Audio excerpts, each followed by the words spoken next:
Bonjour chers amis, je suis Brice Camden, consultant comptable et formateur sur les logiciels de gestion.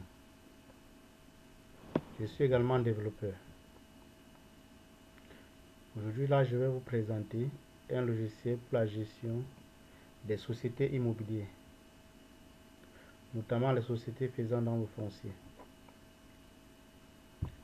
Alors chers amis, j'ai constaté sur le marché qu'il n'existe pas un véritable logiciel pour la gestion d'une société immobilière, faisant notamment dans le foncier. Qu'est-ce que cela suppose, chers amis? Ça veut dire une société immobilière qui fait plus dans l'acquisition et la vente des terrains. Donc, voici un logiciel véritablement approprié pour répondre à toutes les exigences d'une telle société. Elle doit devoir gérer tous les aspects de l'entreprise, tous les aspects, ou bien elle doit devoir gérer toutes les opérations de l'entreprise, notamment la facturation relative à la vente des terrains, la facturation relative au dossier technique. Elle doit devoir gérer les décaissements, tous les types de décaissements. Elle doit devoir ressortir tous vos états comptables et commerciaux.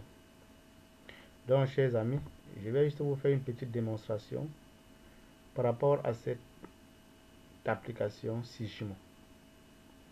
Bien, là vous avez la caisse. À travers cette caisse, la caissière devra tenir au quotidien toutes ces opérations. Donc, lorsqu'il y a des entrées, il suffit de choisir le tiers. Comme vous constatez, il suffit de choisir le tiers.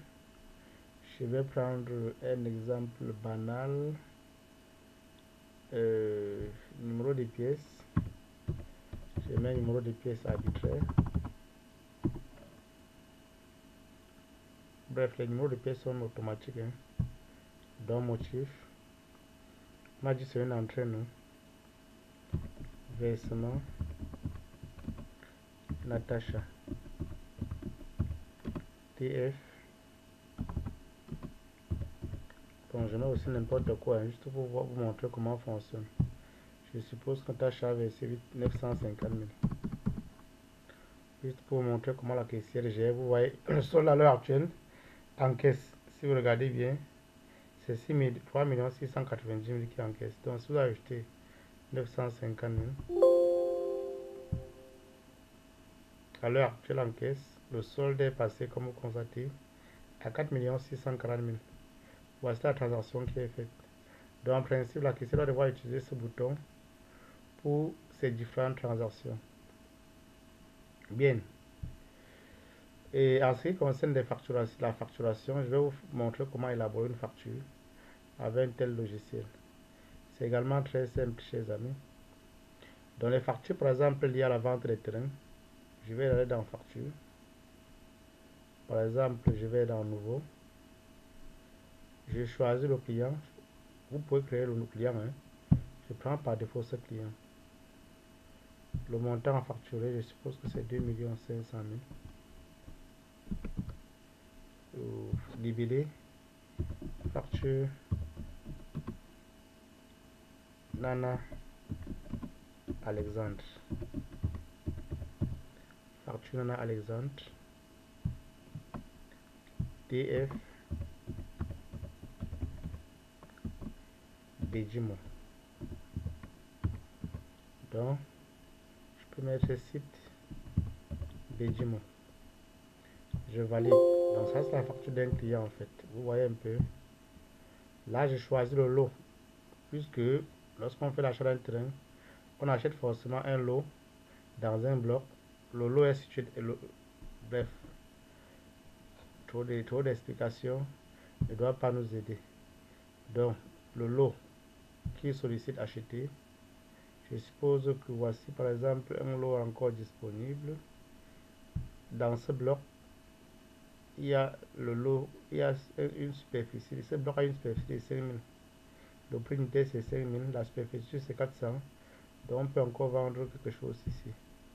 Donc en même temps, ici, j'ai le stock des terrains. Donc je vais vendre ça. Vous voyez, je vais vendre simplement 250 mètres carrés. 250 mètres carrés va donner 1 250 000. Donc je mets à 500 mètres carrés. Ça donne 2 500 000. Donc voilà la facture, je valide. Vous voyez un peu. Donc voilà comment je gère la facturation. Bien, chers amis. Une fois que c'est fait, voilà donc cette facture. Vous pouvez l'imprimer, chers amis. Vous pouvez l'imprimer. Vous imprimez la facture comme telle et vous envoyez à votre client. Aussi simple que ça. Vous voyez un peu. Et en principe, une fois que c'est fait, si le client a réglé, vous pouvez simplement cliquer sur règlement pour générer sa facture. Pour générer sa facture en caisse. Bien. Pour gérer en fait l'argent versé en caisse, il suffit de cliquer sur règlement et de saisir le montant réglé. Bien, chers amis, en ce qui concerne les dossiers techniques, donc les factures liées au dossier technique, puisque les clients viennent verser l'argent concernant le dossier technique. Vous voyez un peu, chers amis, vous prenez juste plus, vous voyez derrière le dossier technique, voilà, il y a les précédentes factures liées au dossier technique.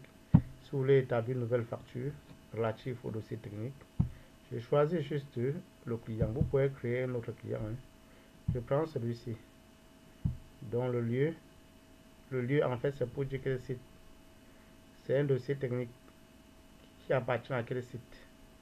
Vous choisissez le site, vous voyez un peu, le géomètre qui devra s'en charger pour le traitement de ce dossier. Vous pouvez laisser vide ou bien vous mettez le nom du géomètre. Je suppose que le dossier technique c'est 300 000 francs les frais de dossier et que les frais de bonnage c'est 50 000. Ça fait un total de 350 000. S'il y a des charges de service y afférentes, par exemple 25 000, ça fait un montant global de 375 000. Donc voilà en fait la facture relative au dossier technique du client. Une fois que vous avez saisi, il faudrait mettre la superficie du terrain de ce client. Peut-être sa superficie c'est 750 mètres carrés. Et ensuite vous validez.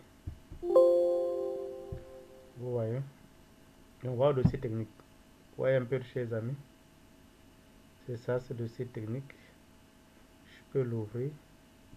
Vous pouvez le régler. Hein. Ça veut dire que si le client a fait le versement, 375 000, vous pouvez encaisser l'argent. Donc, il peut régler partiellement comme il peut régler en totalité. Je suppose que le règlement pour solde. Pour solde. DT. DT. DT. C'est DT de qui? J'ai mis un nom arbitraire. Hein. Disons DT Nana. TF. Vous mettez le numéro de titre foncier. Et vous encaissez. Vous encaissez. Vous voyez un peu. Vous imprimez le reçu du client. Vous lui donnez. Très bien, chers amis. Vous encaissez le reçu du client, vous lui donnez, vous imprimez, vous mettez à sa disposition. Et ensuite, vous constaterez que la facture, l'argent est effectivement entré en caisse. Si nous devons contrôler un peu la caisse, vous allez constater que cet encaissement, voilà les 375 000 qui sont bel et bien entrés en caisse. Le solde de la caisse passe à 5 15 000. Vous voyez un peu. Bien, chers amis.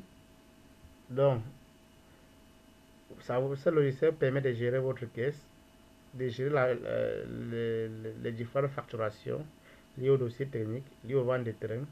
Ça gère également les retours, les commissions des commerciaux, puisque dans ce secteur, il y a tellement de commerciaux, il y a tellement d'apporteurs d'affaires. Ça gère également ça. Ça gère également les dépenses, toutes les dépenses liées à l'entreprise. Donc, en cas de dépenses, si par exemple un opérateur a un besoin quelconque, peut-être qu'il a besoin d'un prêt, je suppose, il doit exprimer son besoin. Puisque le logiciel est installé en réseau, chaque opérateur a la possibilité de signifier son besoin. Je suppose que je suis un opérateur lambda, motif, demande d'emprunt. Je sollicite un emprunt de la part de l'entreprise. Je me dis aussi n'importe quoi. N'importe quoi. D'emprunt. Demande d'emprunt.